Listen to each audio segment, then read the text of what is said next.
கருப்பை நல்லா மிரட்டி விட்டான்.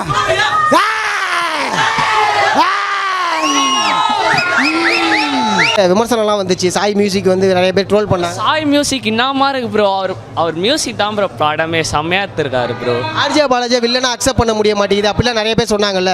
படத்தில் எப்படி இருக்கு? இல்லை ப்ரோ, செம்மையாகவே பண்ணியிருக்காரு. அவரோட ரோலை கரெக்டாக பண்ணிட்டாரு. இது சாமி படமா இல்லை எப்படி? சாமி படம் தான் ப்ரோ. படத்தை போய் பாருங்க, கூஸ் பம்ப்ஸ் தான் ஃபுல்லாக. படத்தில் வந்து first half second half compare பண்ணால் எது நல்லா?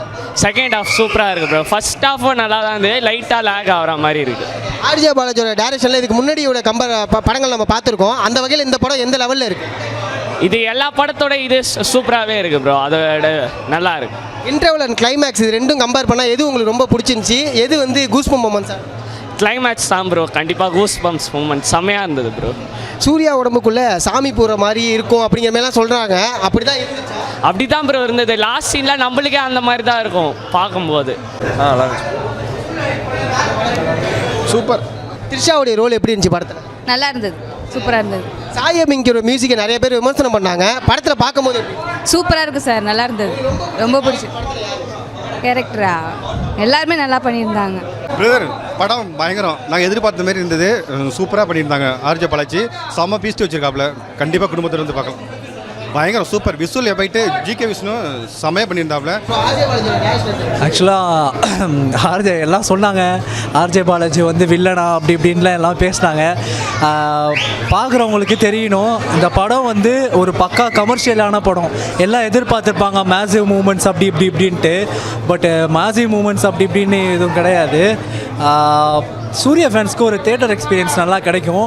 அண்ட் தென் இன்னொரு விஷயம் சொல்லணும்னு பார்த்தீங்கன்னா, இது ஒரு ரிலீஜியஸான ஒரு பயங்கரமான ஒரு வெறித்தனமான படம். நான் கண்டிப்பாக சொல்கிறேன். இதில் இன்னொரு விஷயம் இருக்குது, யாருக்கும் தெரியாது. விஜய் நான் படத்தில் வந்திருக்காரு. ஸோ அது விஜய் ஃபேன்ஸை பார்க்கும்போது அதாவது ரொம்ப ஒரு ஸ்போர்ட்டிவ்னஸாக இருக்குது.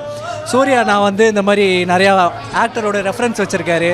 ஸோ இதெல்லாம் பார்க்கும்போது ரொம்ப சந்தோஷமாக இருக்குது. ஸோ கருப்பு கண்டிப்பாக பிளாஸ்ட் ஆகும். நீங்கள் வந்து பார்த்தீங்கன்னா உங்களுக்கு தெரியும், அவ்வளோ கொண்டாட்டமாக பயங்கரமாக பண்ணுறாங்க. கருப்பு கண்டிப்பாக ஒரு கோலிவுடுக்கு ஒரு திருப்பமாக இருக்கும். நன்றி, தேங்க்யூ. சூப்பராக இருக்கு. நான் லாஸ்ட்டு 10 நிமிஷம் வரா போல் பயங்கரமாக இருக்குது. அப்படி சாமி உள்ளதாக இது சூப்பராக இருக்குது. நல்லா இருக்கு பாருங்க, நல்லா இருக்குது. லாஸ்ட்டாக சூர்யா கம்பேக் படம் சொல்லலாம். நல்லா இருக்குது. கம்பேக் தான் நல்லா இருக்குது. நல்லா இருக்குது. செம்மையாக இருந்துச்சு. ஒர்த்து கிளைமேக்ஸு சூப்பராக இருந்துச்சு ப்ரோ. தெரில, எக்ஸ்பெக்ட் பண்ணால் பயங்கரமாக வரும் படம். நீங்கள் எக்ஸ்பெக்ட் பண்ணலாம். நல்லா இருக்கணும். பார்க்கலாம். ஃபுல்ஃபில் பண்ணிச்சு. நானும் எல்லாருக்குமே பார்க்கலாம் ப்ரோ. லாஸ்ட் ப்ரோ படம் ஃபர்ஸ்ட் ஹாஃப் சூப்பராக போச்சு ப்ரோ. செகண்ட் ஹாஃப் பின்னிட்டார் ஆர்ஜேபி. அவர் வந்து ஒர்த்து வெயிட் சொன்னார், அதோட டபுள் மடங்காக கொடுத்துட்டாரு. சரியான படம். சூர்யா ப்ரோ எல்லாம் ப்ரோ சாய் பிரிச்சுட்டாரு ப்ரோ. அந்த வரப்பா சாங்கெல்லாம் இன்டர்வலில் போட்டு பிளாஸ்ட் பண்ணி விட்டார். சரியான படம். ஃபேமிலியோட வந்து பார்க்கலாம். சூர்யா அண்ணா வந்து இப்படி தான் நாங்கள் பார்க்கணும் ஆசைப்பட்டோம். சொல்ல போல நடி ஷோ பயங்கரமாக இருக்குது படம்.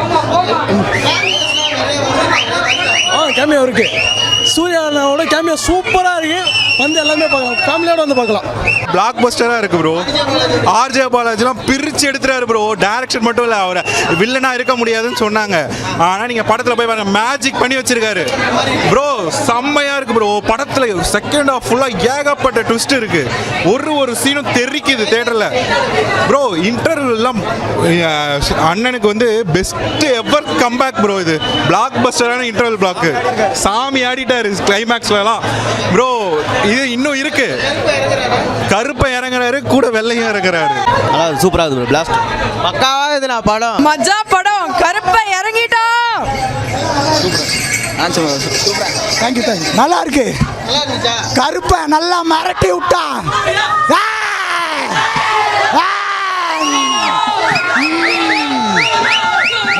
ரொம்ப திருப்திகரமாக வந்திருக்கு படம். ஒவ்வொரு நொடிக்கு நொடி, சீனுக்கு சீனு, டைலாக்கு தேட்டரில் ரொம்ப என்ஜாய் பண்ணுற மாதிரி வந்திருக்கு. ஒரு 13 வருஷ தவம்.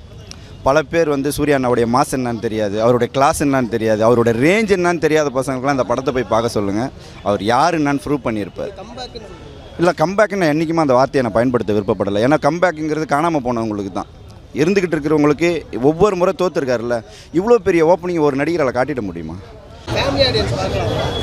பக்காவாக பார்க்கலாம் ப்ரோ. எல்லாரும் நம்ம இது வந்து பாலாஜி வந்து வில்லன் அப்படிங்கிற யாருமே எக்ஸ்பெக்ட் பண்ணியிருக்க மாட்டாங்க. அவர் இந்த அளவுக்கு பண்ணியிருப்பாருன்னு யாருமே எக்ஸ்பெக்ட் பண்ணியிருக்க மாட்டாங்க. அண்ட் இதில் வந்து ஆர்ஜே பாலாஜி தான் ஹீரோ மாதிரியே தெரியுது. சூர்யா அவர்களுக்கு ஸ்பேஸ் கம்மி. ஸ்பேஸ் அதிகமாக இருக்குது. ஆனாலும் சூர்யா ஸ்க்ரீன் டைம் பார்த்தா ஃபுல்லாக ஆர்ஜே பாலாஜி, த்ரிஷா இவங்க தான் பக்காவாக தூக்கிட்டார் எல்லாம். ஜெய்பீம் மாதிரி இருக்குமானா ஜெய்பீம்லாம் கிடையாது. இது ஃபுல் ஆனால் பட் அவங்க ஃபர்ஸ்ட் ஆஃபரிங் தான் இருப்பாங்க. ஒருத்தர் அது மட்டும் இல்லாமல் உள்ள ரெஃபரன்ஸ் நிறையா இருக்குது. சிஎம் சார் ரெஃபரன்ஸு, தலை ரெஃபரன்ஸ், 2 பேர்த்த கொட்டியிருக்காரு. தனுஷ் சார், இன்னொரு 10 ரூபா ஒருத்தர் இருப்பார், அவர் ரெஃபரன்ஸ் இருக்குது. 10 ரூபா ரெஃபரன்ஸும் இருக்குது. அப்புறம் வந்துட்டு இந்த பாட்டு யூஸ் பண்ணால் நியூஸில் வருமே, கண்டிப்பாக நியூஸில் வரும். சாங் யூஸ் பண்ணால் அந்த நியூஸ் வரும். ஸோ அந்த நியூஸும் இருக்குது. அது போக கொஞ்சம் இப்போ சட்டசபையில் இப்போ நடக்கிறதையும் அவங்க உள்ளே சேர்த்துட்டாங்க. அதுக்கு தான் ஒரு நாள் எடுத்திருப்பாங்க போல், அதனால் அதையும் உள்ளே சேர்த்துருக்காங்க. ஸோ ரெஃபரன்ஸ் பார்த்தா நிறைய இருக்குது. சூப்பராக இருந்துச்சுண்ணா, வேறு லெவல் கம்பேக் சூர்யாண்ணா, அது ரொம்ப சூப்பராக இருந்தது. ஆர்ஜே பாலாஜி வில்லனா பண்ணுறாரு அப்படிங்கும்போது நான் ட்ரெய்லர் வந்ததுக்கப்புறம் நிறைய பேர் நிறைய விமர்சனம் பண்ணாங்க. பட் படத்தில் எப்படி எந்த அளவுக்கு ஒர்க் அவுட் ஆயிருக்கு? பட் ஆனால் சூப்பராக பண்ணியிருக்கா. அவருடைய ஸ்டைல் ஒன்று தனியாக இருக்கும்ல, காமெடி மிக்ஸ்டாக, அது கரெக்டாக கொடுத்துருக்காரு. அது எதுவுமே ரொம்ப மோசம் அப்படிலாம் சொல்லவே முடியாது. அவருடைய இது பர்ஃபெக்டாக பண்ணியிருக்காரு. த்ரிஷாவுடைய ரோல் வைக்கணும்னு வைக்கிற மாதிரி இருந்துச்சா இல்லை ரொம்ப இம்பார்ட்டண்ட்டாக இருந்துச்சு? இல்லை, இம்பார்ட்டன்ட் தான் அவங்களுதுமே. அவங்க ரோலுமே அவங்க பர்ஃபெக்டாக நீட்டாக பண்ணியிருக்காங்க. ஸோ சூப்பராக இருந்துச்சு ஓவராலாக. ரொம்ப நல்லா பண்ணியிருக்காங்க. அவங்க வந்து ஆப்போசிட் ஆர்ஜே பாலாஜி டீமில் பண்ணியிருக்காங்க. ஸோ அவங்க கொஞ்சம் வில்லி ரோல் மாதிரி தான் பண்ணியிருக்காங்க. பட் நல்லா பண்ணியிருக்காங்க அவங்க ரோல். அதேமாதிரி வந்து பார்த்தீங்கன்னா இந்த நாங்கள் 4 பேர் சாங் வந்து இல்லை, அது ஆர்ஜே பாலாஜிக்காக எழுதப்பட்ட சாங் தான். ஸோ அது இல்லாதது அது வேணும்னு தோணுதா இல்லை ஒன்றும் பெருசாக? இல்லை, மேபி அது இப்போ ட்ரெண்டாக போயிடுச்சு. பட் இருந்தாலும் அந்த மூவியில் வந்து ரொம்ப தெரியல. ஏன்னா அந்த கருப்பன் என்ட்ரிலாம் இருக்கும் போது செம்மையாக ஒரு ஃபோக் மாதிரிலாம் கொடுத்துருக்காங்க. அண்ட் ஆர்ஜே அண்ணாக்குமே தனியாக ஒரு மூவி சாங்ஸ் இருக்குது. ஸோ சூப்பராக தான் இருந்துச்சு. அது ஒன்றும் ரொம்ப ரிலீஸ் சாங்ஸ்லாம் இருக்குது. இருக்குது தான் நினைக்கிறேன். இருந்துச்சு ப்ரோ. ஓவராலாக இந்த படத்தில் வந்து ஆர்ஜே பாலாஜி வில்லனா பண்ண போகிறாரு அப்படின்னு நிறைய ட்ரோல்ஸ் வந்துச்சு. படத்தில் பார்க்கும்போது எப்படி இருந்துச்சு? அந்த ட்ரோல்லாம் வேஸ்ட் தான் ப்ரோ. உண்மையாகவே ட்ரோல்லாம் வேஸ்ட் தான். ஆர்ஜே பாலாஜிக்கும் ஒரு வில்லன் கேரக்டர் இருக்குது அப்படிங்கிறது சூப்பர் தான். நல்லா ஒர்க் அவுட் ஆகுது. த்ரிஷாவுடைய கேரக்டர் வந்து படத்துக்கு இம்பார்ட்டனா இல்லை த்ரிஷா வைக்கணும்னு வச்சுருக்காங்க? இல்லை, இம்பார்ட்டன்ட் தான். இம்பார்ட்டன்ட் தான். சூர்யாவுக்கு ஈக்குவலாக த்ரிஷா அவர்களுக்கு ஸ்பேஸ் இருக்கா? ஆமாம், இருக்குது. எல்லா சீன்லேயுமே இருக்குது. த்ரிஷானால தான் ஒரு சீனும் சூர்யா ப்ளே பண்ணுற மாதிரியே இருக்கும். அதேமாதிரி வந்து பார்த்தீங்கன்னா இந்திரன்ஸ், அப்புறம் வந்து அவருடைய டாக்டர் ஒருத்தவங்க நடிச்சிருக்காங்க இந்த படத்தில். அந்த கேரக்டர் வந்து படத்துக்கு எந்த அளவுக்கு முக்கியத்துவமாக இருக்குது? அந்த இதுலேருந்து தான் கதையே ஸ்டார்ட் ஆகும். அவ்வளோதான். அந்த கதைனால தான் படம் இப்படி கருப்பனே அப்போ தான் வரவே ஆரம்பிப்பார். ஸோ அதனால சாய் அபியங்கிற மியூசிக்கை நிறைய பேர் ட்ரோல் பண்ணாங்க. படத்தில் அது எந்த அளவுக்கு முக்கியமாக இருக்குது? அதான் சொல்கிறேன், மீம்ஸு ட்ரோல்ஸ் எல்லாமே வேஸ்ட் தான் ப்ரோ. படம் வேறு லெவலில் இருந்ததுண்ணே. சுத்தமாக வாய்ஸ் போயிடுச்சு கத்தி. படம் வந்து ரொம்ப சூப்பராக நேற்று அண்ணன் ஃபீல் பண்ண ஆர்ஜே பாலாஜி அண்ணன் ஃபீல் பண்ணதுக்கு இன்றைக்கி அது வேறு லெவல் செலிப்ரேஷனாக மாறி இருக்குது. Pre interval scene and climax scene ரெண்டுமே வந்து வெறித்தனமாக இருந்தது. கிளைமேக்ஸ்க்கெல்லாம் ஆக்சுவலாக எல்லோரும் சாமி கும்பிட்ற மாதிரி ஏதோ கோயிலில் இருந்த மாதிரி கையெடுத்து கும்பிட்டுட்டு இருந்தோம் ஸ்க்ரீனை பார்த்து. அவ்வளோ சூப்பராக இருந்துச்சு. சூர்யா அண்ணன் தெரிக்க விட்டார், ஆர்ஜே பாலாஜி அண்ணன் தெரிக்க விட்டார். சாய் அபியங்கர் மியூசிக் வேறு லெவலு, பிஜிஎம் எல்லா இடத்துக்கும் நல்லா இருந்துச்சு, சூப்பராக இருந்துச்சு. வேறு லெவல் எலிவேஷன் எல்லாத்துக்குமே. அவங்களும் ஒரு லாயர் ரோல் ப்ளே பண்ணியிருந்தாங்க. அவங்களுக்கும் ஆக்சுவலாக ஒரு இம்பார்ட்டன்ட் ரோல் தான்.